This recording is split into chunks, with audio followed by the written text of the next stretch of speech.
सद्गुरु श्री ब्रह्म चैतन्य महाराज गोंदवलेकर, इनका प्रवचन 14 फरवरी। जिसे आनंद चाहिए वो नाम स्मरण करे। शरीर स्वास्थ्य के लिए, शरीर के लिए आवश्यक द्रव्यों में जब कम अधिक मात्रा होती है तब शरीर स्वास्थ्य बिगड़ता है। उसी को बीमारी कहते हैं। सौंठ एक ऐसी दवा है कि वो शरीर में कम हुए द्रव्य की पूर्ति कर देती है और अधिक हुए द्रव्य को घटाकर स्वास्थ्य ठीक कर देती है। नाम स्मरण सौंठ की तरह है। पारमार्थिक प्रगति के मार्ग में प्रत्येक व्यक्ति के जिन जिन गुण दोषों के कारण रुकावट आती है, वे सब गुण दोष दूर करके उसकी प्रगति का मार्ग भगवान का नाम खोल देता है। अतः किसी में कोई भी गुण दोष क्यों न हो, यदि वो निष्ठा से नामस्मरण करता है तो उसका काम पूरा होता है और वो अपने ध्येय तक पहुंच जाता है।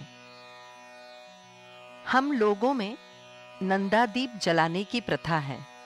नंदादीप तेल का दीपक होता है। उसकी विशेषता ये होती है कि उसे अखंड जलते रखना पड़ता है, इसीलिए उसमें निरंतर तेल की पूर्ति करनी पड़ती है।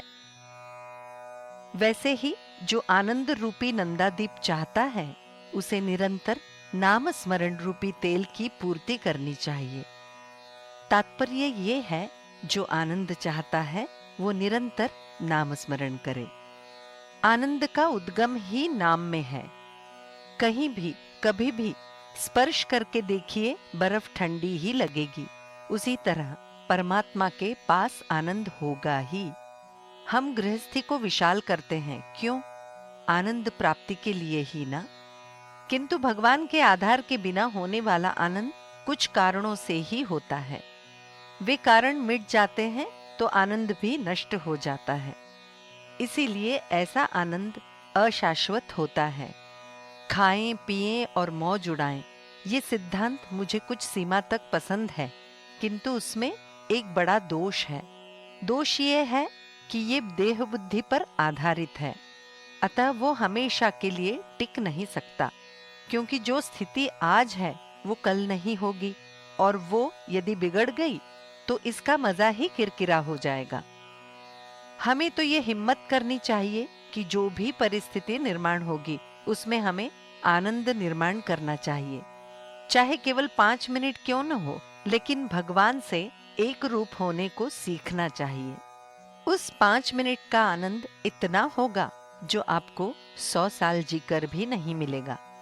शक्कर की मिठास के बारे में घंटों व्याख्यान देने की बजाय 1 चम्मच शक्कर मुंह में डालने से जैसे सच्चा आनंद मिलता है, वही बात यहाँ पर है। ये बात सही है कि जीने में आनंद है, किंतु जीवन में आनंद ना हो तो वो जीना मृतक के समान है। जिसके पास भगवान है उसी को जीने में आनंद प्राप्त होगा। अतः जो जीना चाहता है उसे नामस्मरण करना चाहिए। सदा सब समय तुम्हारा अखंड योग बना रहे, ऐसा समर्थ रामदास स्वामी ने मांगा, और मुझे तुम्हारा विस्मरण न हो, ऐसा वर संत तुकाराम महाराज जी ने मांगा। इसका यही कारण है कि जहां भगवान होते हैं वहां आनंद होता है। व्यापारी लोग आज नकद कल उधार की तख्ती लगाते हैं। ऐसे ही आनंद नकद और दुख उधार की वृत्ति हमें रखनी चाहिए। जिसकी नाम स्मरण में प्रसन्नता बनी रहती है, उसे मानो नित्य दीपावली ही है। भगवान ने हमें जिस स्थिति में रखा है उसमें संतोष मानकर उसका कभी विस्मरण नहीं होना चाहिए। जानकी जीवन स्मरण जय जय राम।